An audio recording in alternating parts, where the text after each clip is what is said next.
ഓം ശാന്തി 25/12/2025 പ്രഭാതമുരളി മധുബൻ. മധുരമായ കുട്ടികളെ, നിങ്ങൾ വളരെ കാലത്തിന് ശേഷം ബാബയുമായി കണ്ടുമുട്ടിയിരിക്കുകയാണ്. അതിനാൽ നിങ്ങൾ വളരെ വളരെ ഓമനകളായ കളഞ്ഞുപോയി തിരികെ കിട്ടിയ സന്താനങ്ങളാണ്. ചോദ്യം: തന്റെ സ്ഥിതി ഏകരസമാക്കി മാറ്റാനുള്ള വഴി എന്താണ്? ഉത്തരം: സദാ ഓർമ്മിക്കൂ, ഏത് സെക്കൻഡാണോ കടന്നുപോയത് അത് ഡ്രാമയാണ്. കൽപ്പം മുൻപും ഇങ്ങനെ തന്നെയാണ് സംഭവിച്ചിരുന്നത്. ഇപ്പോൾ നിന്ദാസ്തുതി, മാനം അപമാനം എല്ലാം മുന്നിൽ വരാനിരിക്കുകയാണ്. അതിനാൽ തന്റെ സ്ഥിതിയെ ഏകരസമാക്കി മാറ്റുന്നതിന് വേണ്ടി കഴിഞ്ഞു പോയതിനെക്കുറിച്ച് ചിന്തിക്കാതിരിക്കൂ. ഓം ശാന്തി. ആത്മീയ കുട്ടികളെ പ്രതി ആത്മീയ അച്ഛൻ മനസ്സിലാക്കി തരികയാണ്. ആത്മീയ അച്ഛന്റെ പേരെന്താണ്? ശിവബാബ. ശിവബാബ എല്ലാ ആത്മാക്കളുടെയും അച്ഛനാണ്. എല്ലാ ആത്മീയ കുട്ടികളുടെയും പേരെന്താണ്? ആത്മാവ്. ശരീരത്തിനാണ് പേര് ലഭിക്കുന്നത്. ആത്മാവിന്റെ പേര് അത് തന്നെയാണ്. സത്സംഗങ്ങൾ ഒരുപാടുണ്ടെന്നും കുട്ടികൾക്കറിയാം. ഇതാണ് സത്യം സത്യമായ സത്യത്തിന്റെ സംഘം. സത്യമായ ബാബ രാജയോഗം പഠിപ്പിച്ച് നമ്മളെ സത്യയുഗത്തിലേക്ക് കൊണ്ടുപോകുന്നു. ഇങ്ങനെ മറ്റൊരു സത്സംഗങ്ങളോ പാഠശാലകളോ ഉണ്ടായിരിക്കില്ല. ഇതും നിങ്ങൾ കുട്ടികൾക്കറിയാം. മുഴുവൻ സൃഷ്ടിചക്രവും നിങ്ങളുടെ ബുദ്ധിയിലുണ്ട്. നിങ്ങൾ കുട്ടികൾ തന്നെയാണ് സ്വദർശന ചക്രധാരികൾ. ഈ സൃഷ്ടിചക്രം എങ്ങനെയാണ് കറങ്ങുന്നതെന്ന് ബാബ ഇരുന്ന് മനസ്സിലാക്കി തരുന്നു. ആർക്ക് മനസ്സിലാക്കി കൊടുക്കുകയാണെങ്കിലും ചക്രത്തിന്റെ മുന്നിൽ കൊണ്ടുവന്ന് നിർത്തൂ. ഇപ്പോൾ നിങ്ങൾ സത്യയുഗത്തിലേക്ക് പോകും. ബാബ ജീവാത്മാക്കളോട് പറയുകയാണ്, സ്വയത്തെ ആത്മാവാണെന്ന് മനസ്സിലാക്കൂ. ഇത് പുതിയ കാര്യമല്ല. കൽപ്പകൽപ്പം കേട്ടിരുന്നു. ഇപ്പോൾ വീണ്ടും കേൾക്കുകയാണ്. നിങ്ങളുടെ ബുദ്ധിയിൽ ഒരു ദേഹധാരിയാകുന്ന അച്ഛനോ ടീച്ചറോ സദ്ഗുരുവോ ഇല്ല. നിങ്ങൾക്കറിയാം, വിദേഹിയായ ബാബ നമ്മുടെ ടീച്ചറും ഗുരുവും ആണെന്ന്. മറ്റൊരു സത്സംഗത്തിലും ഇങ്ങനെയുള്ള കാര്യങ്ങൾ സംസാരിക്കുകയില്ല. മധുബൻ എന്നുള്ളത് ഇതൊന്നു മാത്രമാണ്. മറ്റുള്ളവർ മധുബനെ ഒരു വൃന്ദാവനമായാണ് കാണിക്കുന്നത്. അതെല്ലാം ഭക്തിമാർഗത്തിൽ മനുഷ്യർ ഉണ്ടാക്കിയിട്ടുള്ളതാണ്. യഥാർത്ഥത്തിൽ മധുബൻ ഇതാണ്. നിങ്ങളുടെ ബുദ്ധിയിലുണ്ട്, നമ്മൾ സത്യത്രേതായുഗം മുതൽ പുനർജന്മങ്ങൾ എടുത്തെടുത്ത് ഇപ്പോൾ സംഗമയുഗത്തിൽ വന്നു നിൽക്കുകയാണ്. പുരുഷോത്തമരായി മാറുന്നതിന് വേണ്ടി നമുക്ക് ബാബ വന്ന് സ്മൃതി ഉണർത്തി തന്നു. ആരാണ് 84 ജന്മം എടുക്കുന്നത്, എങ്ങനെയാണ് എടുക്കുന്നത് എന്നെല്ലാം നിങ്ങൾക്കറിയാം. മനുഷ്യർ വെറുതെ പറയും, എന്നാൽ ഒന്നും മനസ്സിലാക്കുന്നില്ല. ബാബ നല്ല രീതിയിൽ മനസ്സിലാക്കി തരുന്നു. സത്യുഗത്തിൽ സത്തോ പ്രധാനമായ ആത്മാക്കളായിരുന്നു. ശരീരവും സത്തോ പ്രധാനമായിരുന്നു. ഈ സമയം സത്യയുഗമല്ല, കലിയുഗമാണ്. നമ്മൾ സ്വർണിമ യുഗത്തിലായിരുന്നു. പിന്നീട് ചക്രം കറങ്ങി പുനർജന്മങ്ങൾ എടുത്തെടുത്ത് നമ്മൾ കലിയുഗത്തിലേക്ക് വന്നു.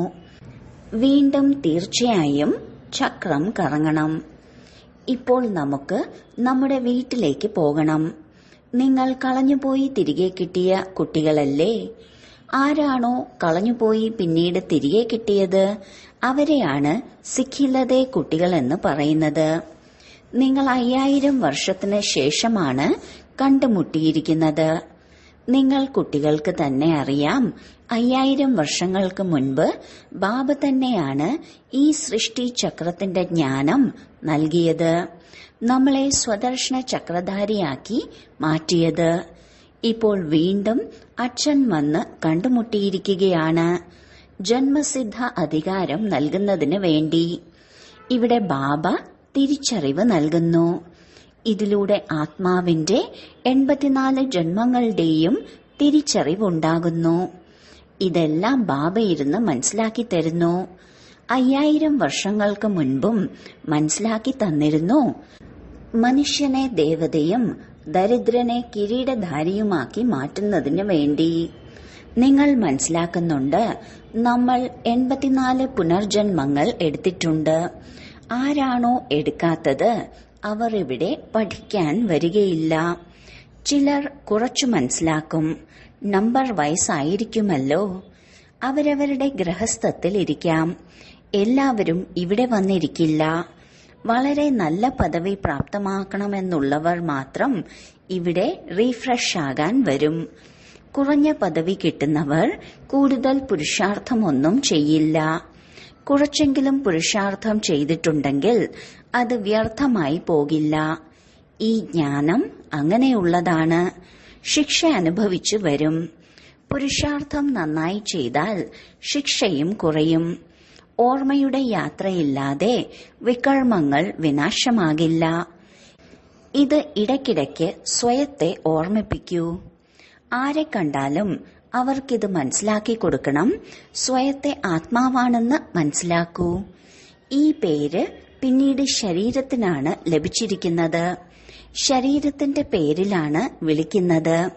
ഈ സംഗമയുഗത്തിൽ തന്നെയാണ് പരിധിയില്ലാത്ത ബാബ ആത്മീയ കുട്ടികളെ എന്ന് വിളിക്കുന്നത്. നിങ്ങൾ പറയും, ആത്മീയ അച്ഛൻ വന്നിരിക്കുകയാണ്. ബാബ പറയുന്നു, ആത്മീയ കുട്ടികളെ. ആദ്യം ആത്മാവ്, പിന്നീടാണ് കുട്ടികളുടെ പേര് വിളിക്കുന്നത്. ആത്മീയ കുട്ടികളെ, നിങ്ങൾ മനസ്സിലാക്കുന്നുണ്ട് ആത്മീയ അച്ഛൻ എന്താണ് പഠിപ്പിക്കുന്നതെന്ന്. നിങ്ങളുടെ ബുദ്ധിക്കറിയാം ശിവബാബ ഈ ഭാഗ്യശാലി രഥത്തിൽ ഇരിക്കുന്നുണ്ടെന്ന്. നമ്മളെ ബാബ സഹജമായ രാജയോഗം പഠിപ്പിക്കുകയാണ്. മറ്റൊരു മനുഷ്യനിലും ബാബ വന്ന് രാജയോഗം പഠിപ്പിക്കുന്നില്ല. ബാബ വരുന്നത് തന്നെ പുരുഷോത്തമ സംഗമയുഗത്തിലാണ്. മറ്റൊരു മനുഷ്യർക്കും ഇങ്ങനെ പറയാനും സാധിക്കില്ല, മനസ്സിലാക്കാനും സാധിക്കില്ല. ഇതും നിങ്ങൾക്കറിയാം. ഈ ശിക്ഷണങ്ങൾ ഈ ബ്രഹ്മ ബാബയുടേതല്ല. ഈ ബ്രഹ്മാവിന് ഇതറിയില്ലായിരുന്നു. കലിയുഗം അവസാനിച്ച് സത്യയുഗം വരണം എന്ന്. ഈ ബ്രഹ്മാവിന് ഒരു ദേഹധാരി ഗുരുക്കന്മാരുമില്ല. മറ്റെല്ലാ മനുഷ്യരും പറയും, നമ്മുടെ ഗുരു ഇന്നയാളാണെന്ന്. ഇന്നയാൾ ജ്യോതിയിൽ ലയിച്ചു എന്ന് പറയും. എല്ലാവർക്കും ദേഹധാരി ഗുരുക്കന്മാരുണ്ട്. ധർമ്മസ്ഥാപകരും ദേഹധാരികളാണ്. ഈ സനാതന ധർമ്മം ആരാണ് സ്ഥാപിച്ചത്? പരംപിത പരമാത്മാവായ ത്രിമൂർത്തി ശിവബാബയാണ് ബ്രഹ്മാവിലൂടെ സ്ഥാപിച്ചത്. ഈ ശരീരത്തിന്റെ പേര് ബ്രഹ്മാവെന്നാണ്. ഈ ധർമ്മസ്ഥാപകന്റെ ചിത്രം എങ്ങനെ കാണിക്കും? ശിവന് തന്നെയേ കാണിക്കാൻ കഴിയൂ. ശിവന്റെ ചിത്രം ചിലർ ചെറുതും ചിലർ വലുതാക്കിയും കാണിക്കാറുണ്ട്. ശിവൻ ബിന്ദു തന്നെയാണ്. നാമവും രൂപവുമുണ്ട്. എന്നാൽ അവ്യക്തമാണ്. ഈ കണ്ണുകളാൽ കാണാൻ സാധിക്കില്ല. ശിവബാബ നിങ്ങൾ കുട്ടികൾക്ക് രാജ്യഭാഗ്യം നൽകിയിട്ടാണ് പോയത്. അതുകൊണ്ടാണ് ഓർമ്മിക്കുന്നത്. ശിവബാബ പറയുന്നു, മന്മന്നാ ഭവ. ബാബയെ മാത്രം ഓർമ്മിക്കൂ. ആരുടെയും മഹിമ പാടേണ്ട ആവശ്യമില്ല. ആത്മാവിന്റെ ബുദ്ധിയിൽ ഒരു ദേഹധാരിയുടെയും ഓർമ്മ വരരുത്. ഇത് നല്ല രീതിയിൽ മനസ്സിലാക്കേണ്ട കാര്യമാണ്. നമ്മളെ ശിവബാബയാണ് പഠിപ്പിക്കുന്നത്. മുഴുവൻ ദിവസവും ഇതുതന്നെ ആവർത്തിച്ചുകൊണ്ടിരിക്കൂ. ശിവഭഗവാന്റെ വാക്കുകളാണ്. ആദ്യമാദ്യം ഈശ്വരനെക്കുറിച്ച് തന്നെ മനസ്സിലാക്കണം. ഇത് ഉള്ളിൽ ഉറച്ചിട്ടില്ലെങ്കിൽ സമ്പത്തിനെക്കുറിച്ച് പറഞ്ഞുകൊടുത്താലും ഒന്നും തന്നെ ബുദ്ധിയിൽ ഇരിക്കില്ല. ചിലർ പറയും ഈ കാര്യം ശരിയാണ് എന്ന്. ചിലർ പറയും ഇത് മനസ്സിലാക്കാൻ സമയം വേണമെന്ന്. മറ്റു ചിലർ പറയും ആലോചിക്കാം എന്ന്. ഭിന്ന ഭിന്ന പ്രകാരത്തിലുള്ളവരാണ് വരുന്നത്. ഇതാണ് പുതിയ കാര്യം. പരംപിത പരമാത്മാവായ ശിവൻ ആത്മാക്കളെ പഠിപ്പിക്കുകയാണ്. ചിന്തയുണ്ടാകുന്നുണ്ട്. എന്തു ചെയ്താലാണ് മനുഷ്യർക്ക് ഇത് മനസ്സിലാകുന്നത്? ശിവൻ തന്നെയാണ് ജ്ഞാനസാഗരൻ. ആത്മാവിനെ ജ്ഞാനത്തിന്റെ സാഗരൻ എന്ന് എങ്ങനെ പറയാൻ സാധിക്കും? കാരണം ബാബയ്ക്ക് ശരീരമില്ലല്ലോ. ജ്ഞാനസാഗരനാണെങ്കിൽ തീർച്ചയായും എപ്പോഴെങ്കിലും ജ്ഞാനം കേൾപ്പിച്ചിട്ടുണ്ടായിരിക്കണം. അതുകൊണ്ടല്ലേ ജ്ഞാനസാഗരൻ എന്ന് പറയുന്നത്. അങ്ങനെ വെറുതെ എങ്ങനെയാണ് പറയുക? ചിലർ വളരെ പഠിച്ചവരാണെങ്കിൽ അവരെ പറയാറുണ്ട്, ഇവർ ഒരുപാട് വേദശാസ്ത്രങ്ങളെല്ലാം പഠിച്ചിട്ടുണ്ട്, അതുകൊണ്ടാണ് ശാസ്ത്രി അഥവാ വിദ്വാൻ എന്ന് പറയുന്നത്. ബാബയെ ജ്ഞാനമാകുന്ന സാഗരത്തിന്റെ അധികാരി എന്നാണ് പറയുന്നത്. തീർച്ചയായും ബാബ ഈ സൃഷ്ടിയിൽ വന്നു പോയിട്ടുണ്ട്. ആദ്യം ചോദിക്കണം, ഇപ്പോൾ കലിയുഗമാണോ അതോ സത്യയുഗമാണോ എന്ന്. പുതിയ ലോകമാണോ അതോ പഴയ ലോകമാണോ? ലക്ഷ്യം നിങ്ങളുടെ മുന്നിലുണ്ട്. ഈ ലക്ഷ്മി നാരായണന്മാർ ഉണ്ടായിരുന്നെങ്കിൽ അവരുടെ രാജ്യമുണ്ടായിരിക്കും. ഈ പഴയ ലോകം ദരിദ്രാവസ്ഥ തന്നെ ഉണ്ടായിരിക്കില്ല. ഇപ്പോൾ ഈ ലക്ഷ്മി നാരായണന്മാരുടെ ചിത്രങ്ങളാണ് ഉള്ളത്. ക്ഷേത്രങ്ങളിൽ ഇവരുടെ മാതൃകകളാണ് കാണിക്കാറുള്ളത്. അല്ലെങ്കിൽ അവരുടെ കൊട്ടാരങ്ങളും പൂന്തോട്ടങ്ങളും എത്ര വലുതായിരിക്കും. ക്ഷേത്രത്തിലായിരിക്കില്ലല്ലോ അവർ വസിക്കുന്നുണ്ടായിരിക്കുക. പ്രസിഡന്റിന്റെ കെട്ടിടം എത്ര വലുതായിരിക്കും. ദേവീ ദേവതകളെല്ലാം വലിയ വലിയ കൊട്ടാരങ്ങളിലായിരിക്കും വസിക്കുന്നുണ്ടായിരിക്കുക. ഒരുപാട് സ്ഥലമുണ്ടായിരിക്കും. അവിടെ പേടിക്കേണ്ട കാര്യമേ ഇല്ല. സദാ പൂന്തോട്ടമായിരിക്കും. മുള്ളുകളൊന്നും ഉണ്ടാകില്ല. അതാണ് പൂന്തോട്ടം. അവിടെ വിറകുകളൊന്നും കത്തിക്കില്ല. വിറകുകളിൽ നിന്നെല്ലാം പുകയുണ്ടാകുന്നത് കൊണ്ട് ദുഃഖം അനുഭവപ്പെടുന്നു. അവിടെ നമ്മൾ വളരെ കുറച്ചു സ്ഥലത്ത് മാത്രമാണ് വസിക്കുന്നത്. പിന്നീടാണ് വർദ്ധിക്കുന്നത്. വളരെ നല്ല നല്ല പൂന്തോട്ടം ഉണ്ടായിരിക്കും. സുഗന്ധം വന്നുകൊണ്ടേയിരിക്കും. കാടുകളൊന്നും ഉണ്ടാകില്ല. ഇപ്പോൾ ഇതെല്ലാം അനുഭവമാകുന്നുണ്ട്, പക്ഷെ കാണുന്നില്ല. നിങ്ങൾ ധ്യാനത്തിൽ വലിയ വലിയ കെട്ടിടങ്ങളെല്ലാം പോയി കാണാറുണ്ട്. അതൊന്നും ഇവിടെ ഉണ്ടാക്കാൻ സാധിക്കില്ല. സാക്ഷാത്കാരമുണ്ടായാൽ തന്നെ അത് അപ്രത്യക്ഷമാകും. സാക്ഷാത്കാരം ഉണ്ടായിട്ടുണ്ടല്ലോ. രാജാക്കന്മാരും രാജകുമാരിമാരും രാജകുമാരന്മാരും ഉണ്ടായിരിക്കും. വളരെ രമണീകമായ സ്വർഗമായിരിക്കും. എങ്ങനെയാണോ ഇവിടെ അതിമനോഹരമായ മൈസൂർ ഉള്ളത്, അതുപോലെ വളരെ മനോഹരമായിരിക്കും സ്വർഗം. വളരെ നല്ല കാറ്റ് വീശിക്കൊണ്ടേയിരിക്കും. അരുവികൾ ഒഴുകിക്കൊണ്ടിരിക്കും. ആത്മാവ് മനസ്സിലാക്കുന്നു, നമ്മൾ നല്ല നല്ല വസ്തുക്കൾ ഉണ്ടാക്കുമെന്ന്. ആത്മാവിന് സ്വർഗം ഓർമ്മ വരുമല്ലോ. നിങ്ങൾ കുട്ടികൾക്ക് തിരിച്ചറിവുണ്ടാകുന്നു എന്തെല്ലാമാണ് സംഭവിക്കുന്നത്, എവിടെയെല്ലാമാണ് നമ്മൾ വസിക്കുന്നുണ്ടായിരിക്കുക എന്ന്. ഈ സമയം ഈ സ്മൃതി ഉണ്ടാകുന്നു. ചിത്രങ്ങളിൽ നോക്കൂ, നിങ്ങൾ എത്ര ഭാഗ്യശാലികളാണെന്ന്. അവിടെ ദുഃഖത്തിന്റെ ഒരു കാര്യവുമില്ല. നമ്മൾ സ്വർഗത്തിലായിരുന്നു, പിന്നീട് താഴേക്ക് ഇറങ്ങി. ഇപ്പോൾ വീണ്ടും സ്വർഗത്തിലേക്ക് പോകണം. എങ്ങനെ പോകും? കയറിൽ തൂങ്ങിക്കൊണ്ടു പോകുമോ? നമ്മൾ ആത്മാക്കൾ ശാന്തിധാമത്തിൽ വസിക്കുന്നവരാണ്. ബാബ സ്മൃതി ഉണർത്തി തന്നു, ഇപ്പോൾ നിങ്ങൾ വീണ്ടും ദേവതകളായി മാറുകയാണ്. ഒപ്പം മറ്റുള്ളവരെയും ദേവതകളാക്കി മാറ്റുന്നു. എത്ര പേർക്കാണ് വീട്ടിലിരുന്നു കൊണ്ട് തന്നെ സാക്ഷാത്കാരം ഉണ്ടാകുന്നത്? ബന്ധനത്തിലുള്ളവർ ഇതൊന്നും ഒരിക്കലും കണ്ടിട്ടില്ലല്ലോ. എങ്ങനെയാണ് ആത്മാവിന് ലഹരിയുണ്ടാകുന്നത്? ആത്മാവിന് സന്തോഷമുണ്ടാകുന്നത് തന്റെ വീട് അടുത്തെത്തുമ്പോഴാണ്. മനസ്സിലാക്കുന്നു, ബാബ നമുക്ക് ജ്ഞാനം നൽകി അലങ്കരിക്കാനായി വന്നിരിക്കുകയാണ്. അവസാനം ഒരു ദിവസം പത്രങ്ങളിലെല്ലാം വരും. ഇപ്പോൾ നിന്ദാസ്തുതി, മാനം, അപമാനം എല്ലാം മുന്നിൽ വരുന്നുണ്ട്. കൽപ്പം മുൻപും ഇങ്ങനെ ഉണ്ടായിരുന്നു എന്നറിയാം. ഏത് നിമിഷം കഴിഞ്ഞുപോയോ അതിനെക്കുറിച്ച് ചിന്തിക്കരുത്. പത്രങ്ങളിൽ കൽപ്പം മുൻപും ഇങ്ങനെ വന്നിരുന്നു. പിന്നീടാണ് പുരുഷാർത്ഥം ചെയ്യുന്നത്. ബഹളമുണ്ടാകേണ്ടതെല്ലാം ഉണ്ടായിക്കഴിഞ്ഞു. പേരും വന്നല്ലോ. പിന്നീട് നിങ്ങൾ മറുപടി പറയുന്നു. ചിലർ പഠിക്കുന്നു, ചിലർ പഠിക്കുന്നില്ല. മറ്റു ചിലർക്ക് സമയം ലഭിക്കുന്നില്ല. മറ്റു ജോലികളിലെല്ലാം മുഴുകുന്നു.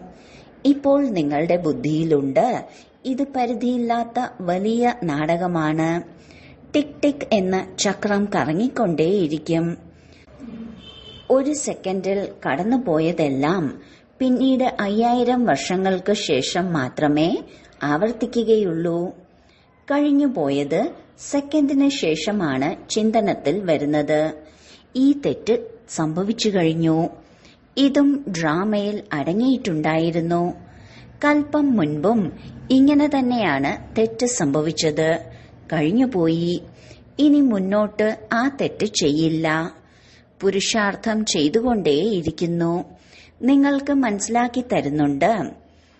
ഇടയ്ക്കിടയ്ക്ക് ഈ തെറ്റുകൾ സംഭവിക്കുന്നത് ശരിയല്ല. ഈ കർമ്മം നല്ലതല്ല. മനസ്സിൽ കുത്തലുണ്ടാകും. നമ്മളിൽ നിന്ന് ഈ തെറ്റ് സംഭവിച്ചു.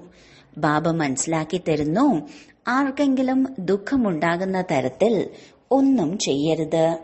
അതിന് വിലക്കുണ്ട്. ബാബ പറഞ്ഞു തരുന്നു, ചോദിക്കാതെ വസ്തുക്കൾ എടുക്കരുത്. അതിനെ മോഷണമെന്നാണ് പറയുന്നത്. ഇങ്ങനെയുള്ള കർമ്മം ചെയ്യരുത്. കടുത്ത വാക്കുകൾ പറയരുത്. ഇന്നത്തെ ലോകം നോക്കൂ എങ്ങനെയുള്ളതാണെന്ന്.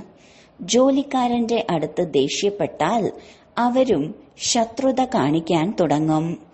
സത്യുഗത്തിൽ സിംഹവും ആടും പാൽക്കടൽ പോലെയായിരിക്കും കഴിയുക. എങ്ങനെയാണോ ഉപ്പുവെള്ളവും ക്ഷീരഖണ്ഡവും ഉള്ളത് അതുപോലെ. സത്യുഗത്തിൽ എല്ലാ മനുഷ്യാത്മാക്കളും പാലുപോലെയായിരിക്കും. ഈ രാവണന്റെ ലോകത്തിൽ മനുഷ്യരെല്ലാവരും ഉപ്പുവെള്ളമാണ്. അച്ഛനും കുട്ടികളും ഉപ്പുവെള്ളമാണ്. കാമം മഹാശത്രുവാണല്ലോ. കാമവികാരത്തിലൂടെ പരസ്പരം ദുഃഖം നൽകുന്നു. ഈ മുഴുവൻ ലോകവും ഉപ്പുവെള്ളമാണ്. സത്യയുഗമാകുന്ന ലോകം ക്ഷീരഖണ്ഡമാണ്. ഈ കാര്യങ്ങളെല്ലാം ലോകത്തിലുള്ളവർക്ക് എങ്ങനെ അറിയാനാണ്? മനുഷ്യർ സ്വർഗത്തിൽ ലക്ഷക്കണക്കിന് വർഷമെന്ന് പറയുന്നു. അതിനാൽ ഒരു കാര്യവും ബുദ്ധിയിലേക്ക് വരുന്നില്ല. ദേവതകളായിരുന്നവർക്ക് മാത്രമേ സ്മൃതിയിലേക്ക് വരികയുള്ളൂ. നിങ്ങൾക്കറിയാം, ഈ ദേവതകൾ സത്യയുഗത്തിലായിരുന്നു. 84 ജന്മങ്ങൾ എടുത്തവർ മാത്രമേ വന്ന് പഠിച്ച് മുള്ളിൽ നിന്ന് പുഷ്പമായി മാറുകയുള്ളൂ. ഇത് ബാബയുടെ ഒരേ ഒരു സർവകലാശാലയാണ്. ഈ സർവകലാശാലയുടെ ശാഖകൾ തുറന്നുകൊണ്ടേയിരിക്കുന്നു. ഈശ്വരൻ വരുമ്പോൾ നമ്മൾ സഹയോഗികളായി മാറും. സഹയോഗികളായവരിലൂടെയാണ് ഈശ്വരൻ രാജ്യം സ്ഥാപിക്കുന്നത്. നിങ്ങൾ മനസ്സിലാക്കുന്നു, നമ്മൾ ഈശ്വരന്റെ സഹയോഗികളാണെന്ന്. മനുഷ്യർ ശരീരത്തിന്റെ സേവനം ചെയ്യുന്നു. എന്നാൽ ഇതാണ് ആത്മീയ സേവനം. ബാബ നമ്മൾ ആത്മാക്കൾക്ക് ആത്മീയ സേവനം പഠിപ്പിക്കുകയാണ്. എന്തുകൊണ്ടെന്നാൽ ആത്മാവ് തന്നെയാണ് തമോ പ്രധാനമായി മാറിയത്. പിന്നീട് ബാബ വന്ന് സത്തോ പ്രധാനമാക്കി മാറ്റുന്നു. ബാബ പറയുന്നു, എന്നെ ഓർമ്മിക്കൂ, എന്നാൽ വികർമ്മങ്ങളെല്ലാം വിനാശമാകും. ഇത് യോഗ അഗ്നിയാണ്. ഭാരതത്തിന് പ്രാചീനമായ യോഗത്തിന്റെ മഹിമയുണ്ടല്ലോ. കപട യോഗങ്ങൾ ഒരുപാടുണ്ട്. അതിനാൽ ബാബ പറയുന്നു, ഓർമ്മയുടെ യാത്രയെന്ന് പറയുന്നതാണ് ശരി. ശിവബാബയെ ഓർമ്മിച്ചോർമ്മിച്ച് നിങ്ങൾ ശിവപുരിയിലേക്ക് പോകും. പരംധാമമാണ് ശിവപുരി. സത്യുഗമാണ് വിഷ്ണുപുരി. ഇതാണ് രാവണപുരി. വിഷ്ണുപുരിക്ക് ശേഷം രാമപുരിയാണ്. സൂര്യവംശികൾക്ക് ശേഷം ചന്ദ്രവംശികളാണ്. ഇത് സാധാരണ കാര്യമാണ്. പകുതിക്കൽപ്പം സത്യത്രേതായുഗം, പകുതിക്കൽപ്പം ദ്വാപര കലിയുഗം. ഇപ്പോൾ നിങ്ങൾ സംഗമത്തിലാണ്. ഇതും നിങ്ങൾക്ക് മാത്രമേ അറിയുകയുള്ളൂ. നല്ല രീതിയിൽ ധാരണ ചെയ്യുന്നവർ മറ്റുള്ളവർക്കും മനസ്സിലാക്കി കൊടുക്കുന്നു. നമ്മൾ പുരുഷോത്തമ സംഗമയുഗത്തിലാണ്. ഇത് ആരുടെയെങ്കിലും ബുദ്ധിയിൽ ധാരണയുണ്ടായാൽ തന്നെ മുഴുവൻ ഡ്രാമയും ബുദ്ധിയിൽ വരും. എന്നാൽ കലിയുഗത്തിലെ ദേഹത്തിന്റെ സംബന്ധികളെയെല്ലാം ഓർമ്മ വന്നുകൊണ്ടേയിരിക്കുന്നു. ബാബ പറയുന്നു, നിങ്ങൾക്ക് ഒരു ബാബയെ മാത്രം വേണം ഓർമ്മിക്കാൻ. സർവരുടെയും സദ്ഗതി ദാതാവും രാജയോഗം പഠിപ്പിക്കുന്നതും ഒരു ബാബ തന്നെയാണ്.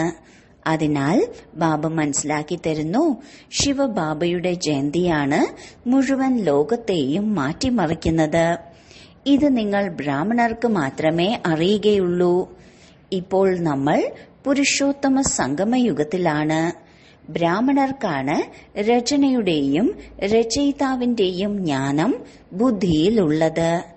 ശരി, വളരെ കാലത്തെ വേർപാടിന് ശേഷം തിരികെ കിട്ടിയ മധുരമധുരമായ സന്താനങ്ങൾക്ക് മാതാവും പിതാവുമായ ബാബ്ദാദയുടെ സ്നേഹസ്മരണകളും പുലർക്കാല വന്ദനവും.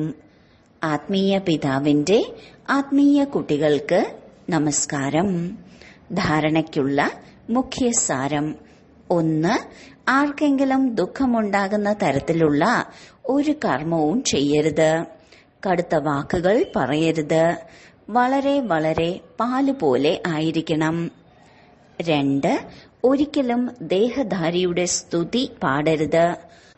നമ്മളെ ശിവബാബയാണ് പഠിപ്പിക്കുന്നതെന്ന് ബുദ്ധിയിൽ ഉണ്ടായിരിക്കണം. ഒരു ബാബയുടെ മാത്രം മഹിമ പാടണം. ആത്മീയ സഹയോഗികളായി മാറണം. വരദാനം: ശുദ്ധ സങ്കല്പത്തിന്റെ വ്രതത്തിലൂടെ, അതായത് ദൃഢതയിലൂടെ വൃത്തിയെ പരിവർത്തനം ചെയ്യുന്ന ഹൃദയസിംഹാസനധാരിയായി ഭവിക്കട്ടെ. ബാബ്ദാദയുടെ ഹൃദയസിംഹാസനം ഇത്രയും ശുദ്ധമാണ്. ഈ സിംഹാസനത്തിൽ സദാ പവിത്രമായ ആത്മാക്കൾക്കേ ഇരിക്കാൻ സാധിക്കൂ. ആർക്കാണോ സങ്കല്പത്തിലെങ്കിലും അപവിത്രതയോ അപമര്യാദയോ വരുന്നത്, അവർ ഹൃദയസിംഹാസനത്തിന് പകരം പതനത്തിന്റെ കലയിൽ താഴെ പതിക്കുന്നു. അതിനാൽ ആദ്യം ശുദ്ധ സങ്കല്പത്തിന്റെ വ്രതത്തിലൂടെ തന്റെ വൃത്തി, അതായത് ആന്തരിക ഭാവനയെ പരിവർത്തനപ്പെടുത്തൂ. വൃത്തി പരിവർത്തനത്തിലൂടെ ഭാവി ജീവിതമാകുന്ന സൃഷ്ടി പരിവർത്തനപ്പെടും. ശുദ്ധ സങ്കല്പത്തിന്റെയും ദൃഢസങ്കല്പത്തിന്റെയും വ്രതത്തിന്റെ പ്രത്യക്ഷ ഫലം തന്നെയാണ് സദാകാലത്തേക്ക് ബാബ്ദാദയുടെ ഹൃദയസിംഹാസനം. സ്ലോഗൻ: എവിടെ സർവശക്തികളും കൂടെയുണ്ടോ അവിടെ നിർവിഘ്ന സഫലത ഉണ്ടാവുക തന്നെ ചെയ്യും. അവ്യക്ത സൂചന: ഇപ്പോൾ സമ്പന്നവും കർമാതീതവുമാകുന്നതിന്റെ ധ്വനി മുഴക്കൂ. അന്തർവാഹസ്ഥിതി, അതായത് കർമ്മബന്ധന മുക്ത കർമാതീത സ്ഥിതിയാകുന്ന വാഹനം അഥവാ അന്തിമ വാഹനം. ഇതിലൂടെ മാത്രമേ സെക്കൻഡിൽ കൂടെ പറക്കാൻ കഴിയൂ. ഇതിനു വേണ്ടി സർവ പരിധിയുള്ളതിൽ നിന്നും അപ്പുറം പരിധിയില്ലാത്ത സ്വരൂപത്തിൽ പരിധിയില്ലാത്ത സേവാധാരി, സർവ പരിധിയുള്ളതിനും മീതെ വിജയം പ്രാപ്തമാക്കുന്ന വിജയീ രത്നമാകൂ. അപ്പോഴേ അന്തിമ കർമാതീത സ്വരൂപത്തിന്റെ അനുഭവി സ്വരൂപമാകൂ. ഓം ശാന്തി.